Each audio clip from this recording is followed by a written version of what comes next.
Bueno, buenas noches. El Señor les bendiga a todos. Vamos a continuar con la carta a los Corintios y hoy comenzamos el capítulo 12 y vamos a estar leyendo los primeros 10 versos de este capítulo, de esta porción de la Escritura. Leo la palabra en favor de todos. Dice: ciertamente gloriarse no es provechoso, aunque es necesario. Vendré pues a las visiones y revelaciones del Señor. Sé de un hombre en Cristo que hace 14 años, si en cuerpo no lo sé, si fuera del cuerpo no lo sé, Dios lo sabe, el tal fue arrebatado hasta el tercer cielo. Y sé del tal hombre, si en el cuerpo, aparte del cuerpo, no lo sé, Dios lo sabe, que fue arrebatado al paraíso y escuchó palabras inefables que no es dado al hombre expresar. De tal me gloriaré, pero de mí mismo no me gloriaré, sino en las debilidades. Aunque si quisiera gloriarme no sería insensato, pues diría la verdad, pero me abstengo para que nadie me considere por encima de lo que ve en mí u oye algo de mí, aún con la grandeza de las revelaciones. Por lo cual, para que no me enaltezca, me fue dado un aguijón en la carne, un mensajero de Satanás que me abofetee, a fin de que no me enaltezca. Por esto 3 veces rogué al Señor que se alejara de mí, y me ha dicho: bástate mi gracia, porque el poder se perfecciona en la debilidad. Por tanto, gustosamente me gloriaré más bien en mis debilidades, para que resida en mí el poder de Cristo. Por lo cual me compadezco en las debilidades, en afrentas, en necesidades, en persecuciones, en angustias por Cristo, porque cuando soy débil, entonces soy fuerte. Este texto que acabamos de leer, ¿sí?, está anclado a la presentación de los sufrimientos de Pablo en el capítulo anterior.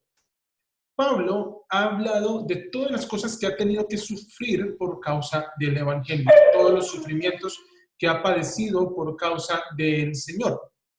Y entonces ha hablado de la insensatez que es gloriarse en aquello en lo que no se debiese gloriar el creyente. Y ahora ha planteado que el gloriarse no es provechoso, que el gloriarse no ayuda a la vida de la persona, ¿sí? Dice que es necesario, pero que no es provechoso para la persona que se está gloriando, que realmente no le va a ayudar en el desempeño de su vida, en el desarrollo de su vida, en gloriarse. Y aún así, entonces se plantea venir a las visiones y a las revelaciones del Señor. Entonces, la expresión que se utiliza aquí, que se traduce como revelaciones, es la palabra apocalipsis, que nosotros tenemos ahí en el libro de Apocalipsis. Entonces, apocalipsis es una palabra en griego que traduce revelaciones. El libro se mantiene el nombre así, tal cual, en griego, pero en el resto de las veces de la escritura se considera una revelación, o se le traduce así como revelación. Pero la expresión visión la tenemos en otros lugares. Por ejemplo, ahí en pantalla tienen Lucas 1:22, está hablando de Zacarías, el padre de Juan el Bautista, pero cuando salió no podía hablarles y se dieron cuenta de que había visto una visión, en la misma expresión que Pablo está utilizando. O si usted va a Hechos 26:19, cuando Pablo está relatando su testimonio, Pablo habla de la visión del Señor y está utilizando este mismo término. Y Pablo dice: bueno, listo, si ustedes no consideran mi valía, si ustedes consideran que yo no soy una gran persona, pues entremos al campo de las visiones y al campo de las revelaciones de parte del Señor. Y lo que sigue es muy curioso en el verso 2. Sé de un hombre en Cristo que hace 14 años, y algunos dicen que es una referencia a la época de su conversión, de ese encuentro con Jesús en el camino a Damasco. Dice: si en cuerpo no lo sé, o si fuera del cuerpo no lo sé, Dios lo sabe. El tal fue arrebatado hasta el tercer cielo. Pablo habla de una persona que fue llevada a tercer cielo, de una persona que él no sabe quién es.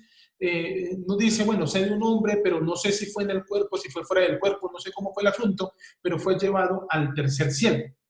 Y me hizo pensar en una conversación telefónica que tuve no hace mucho con un hermano de la congregación, estuvimos hablando sobre este asunto de los cielos y cuántos cielos hay y todo lo demás y cómo se comprenden estos elementos, el cielo de las aves, el cielo del espacio exterior, el cielo del Señor y todo lo demás. Y hay quienes cuentan hasta 7 cielos y uno se pregunta de dónde salieron tantos cielos, pero cada quien tiene derecho a su propia imaginación.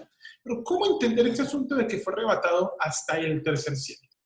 Hay un texto en Reyes que nos puede ayudar un poco con esta comprensión. ¿Sí? Primer libro de Reyes, capítulo 8.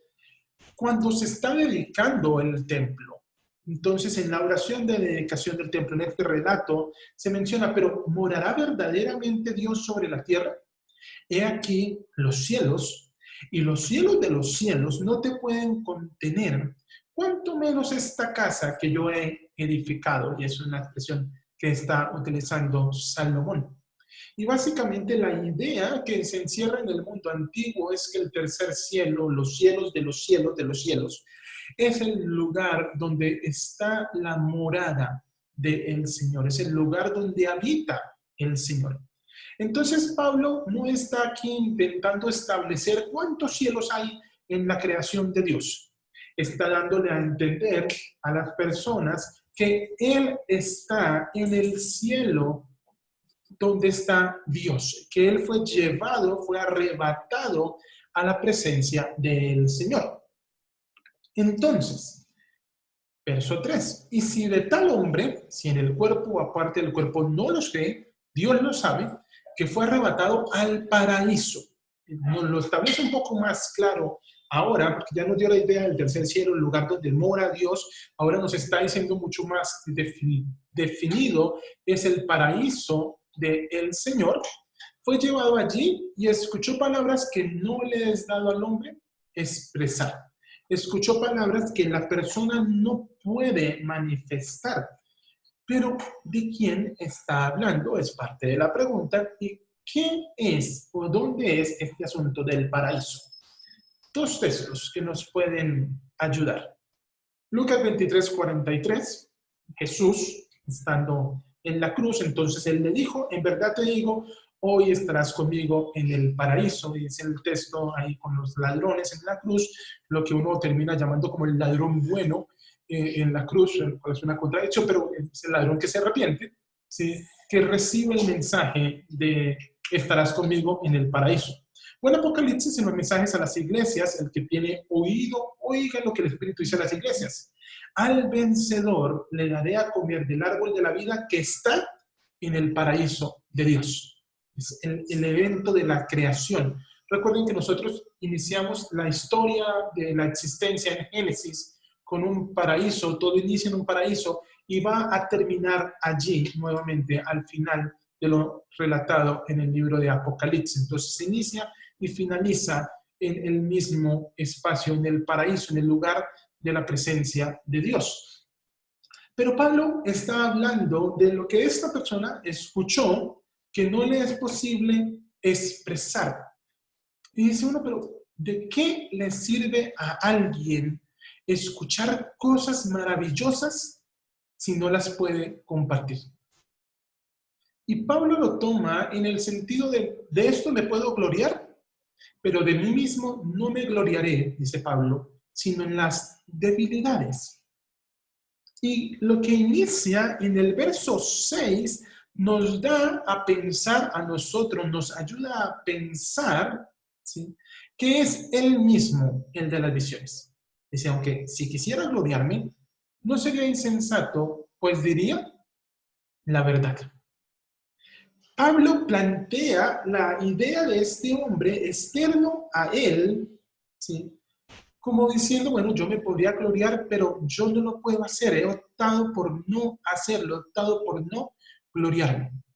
Pero lo hace como cuando usted necesita consejos sobre alguna temática en particular o quiere saber algo. Dice, no, bueno, lo que pasa es que yo tengo un amigo que quisiera saber cómo pasa tal cosa o tal otra. No sé si usted ha escuchado de eso. Y pues no es que tenga un amigo de, sino que es la misma persona la que quiere saber. Esa es la forma en la que Pablo ha planteado la visión. ¿Sí? Pablo se ha planteado él mismo, quiere saber o quiere hablar de sí pero prefiere plantearlo como si fuera un tercero, como si fuera otra persona. Pero a la vez reconoce que se podría gloriar en esa visión frente a los corintios que les encantan las cosas que son místicas. Él podría hacer alarde de esa experiencia sobrenatural que él tuvo. Pero se abstiene, lo evita, para que la gente no considere de él, de Pablo, por encima de lo que ve o oye de él. Y es muy interesante, los corintios estaban muy apegados a las apariencias espirituales. Y Pablo dice, no, yo prefiero que la gente me reconozca y me crea por lo que la gente ve en mí, porque la gente oye de mí. Usted posiblemente habrá escuchado que del dicho al hecho hay mucho trecho. Y Pablo dice, yo no quiero ser evaluado solamente por lo que digo. Yo quiero que la gente me evalúe por las cosas que yo hago, por lo que la gente puede ver en mí qué hacer en el día a día, por lo que la gente puede hacer al ver, al acercarse a mí, ¿sí? Aún con la grandeza de las revelaciones, aún con las cosas maravillosas que él en su ministerio, en su relación con Dios pudo experimentar, él prefiere que la gente lo valore por el evangelio que él predica. Pero nos plantea un elemento adicional. Para que no me enaltezca, dice Pablo, me fue dado un aguijón en la carne, un mensajero de Satanás. ¿Sí? Él sufre y se plantea a sí mismo ese sufrimiento para mantenerse en la posición en la cual le corresponde. Y mire, mucha gente ha intentado definir cuál es el aguijón en la carne, si escamas en los ojos, si es que Pablo era horrible, si el hecho de que no se podía casar o el hecho de que sí se había casado. El texto no le da relevancia a eso. Simplemente recuerda que Pablo tiene algo que lo mantiene humilde. El aguijón, en otros textos, como en Lucas capítulo 13, en el verso 16, se podría considerar una enfermedad, ¿sí? Se habla ahí de una mujer que ha sido azotada durante mucho tiempo por Satanás, ¿sí? Pero el Señor establece aquí, a través de Pablo, que esto es para que Pablo se mantenga en el lugar donde debe estar. Es un recordatorio de humildad para no salirse de la ropa, para no creerse más de lo que debe creerse, para no enaltecerse. Y frente a eso, Pablo reconoce, 3 veces rogué al Señor que ese aguijón, que eso que lo atormentaba, se alejara de mí. Y uno a veces lo puede pensar en cuántas veces le decimos a Dios, Señor, yo no quiero vivir esta situación, yo no quiero pasar esta situación, Señor, ayúdame con esto. Y a veces la respuesta es la que nosotros esperábamos y gloria a Dios por eso. Pero a veces la respuesta no es la que nosotros queríamos. Y también debemos decir gloria a Dios por eso. Porque Dios debe ser glorificado cuando recibimos lo que queremos y cuando no. Porque Él es Dios y Él sabe lo mejor para nosotros. Por eso la respuesta para Pablo es: bástate mi gracia. Mi gracia es suficiente para su vida. Mi gracia es lo que usted necesita. Hace pensar a uno en Éxodo, en capítulo 3, en capítulo 4 también, cuando Moisés va a emprender ese camino de liberación de Israel de Egipto, ¿sí? Ahí en el relato, Moisés le dice, bueno, y no me van a creer, y no van a acompañarme, ¿qué les voy a decir? ¿Cómo les voy a mostrar? Y el Señor le dice, yo iré contigo. Yo voy a estar contigo. Eso debe ser suficiente. Entonces, cuando Josué inicia su ministerio, Dios le dice lo mismo, yo voy a estar contigo como estuve con mi siervo Moisés. Y para Josué eso debía ser suficiente. Lo mismo sucede con Isaías, lo mismo sucede con Jeremías. En sus ministerios, Dios les dice, yo los voy a acompañar, yo voy a estar con ustedes. Bástate mi gracia. Que yo esté con ustedes es suficiente. Porque el poder de Dios cumple su propósito. Eso es la idea aquí detrás de perfeccionar. Cumple su propósito en la debilidad. Y entonces Pablo se dice a sí mismo, bueno, entonces yo con mucho gozo, gustosamente me gloriaré. No en las revelaciones, no en las visiones. Me gloriaré en mis debilidades para que habite, para que resida, para que esté en mí el poder de Cristo. Recuerde que el poder del Señor, en términos paulinos, es el Evangelio para que en mí viva la presencia de Cristo mismo como el Evangelio, para que Dios habite en mi corazón. Entonces aceptaré mis debilidades. Y por eso en el verso 10 termina reconociendo, por lo cual me complazco en las debilidades, en las afrentas, en las necesidades, en persecuciones, en angustias por Cristo. Todo lo que nos relató en el capítulo anterior. ¿Por qué? Porque cuando soy débil, entonces soy fuerte. Y uno escucha eso, y si a usted le gusta el fútbol, posiblemente le suene maturanesco el asunto. ¿Cómo así que cuando soy débil, entonces soy fuerte? Eso es como cuando Maturana decía que perder era también ganar un poco. ¿Qué es eso?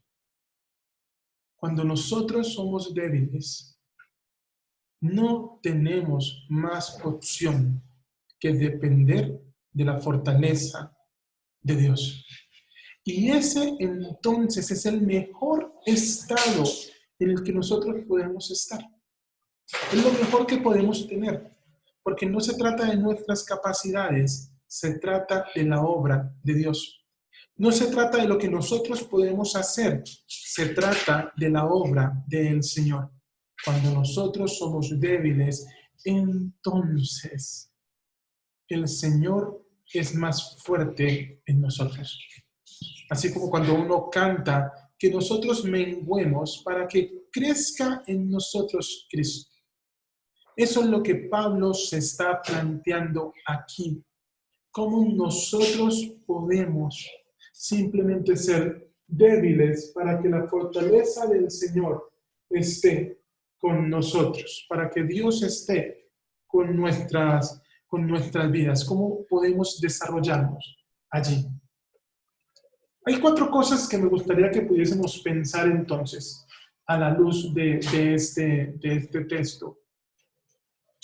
La primera es, ¿en qué nos estamos gloriando?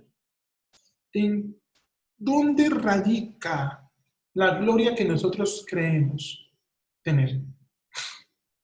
Pablo dice que él se puede gloriar porque ha tenido visiones y revelaciones, pero no lo hace, no lo va a hacer, porque se prefiere gloriar en su debilidad.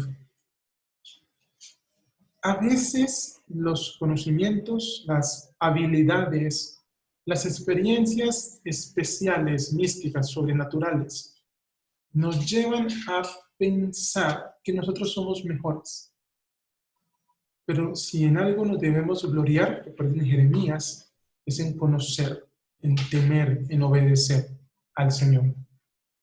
Lo segundo que podemos pensar a la luz de este texto está relacionado con qué ve y oye la gente de nosotros.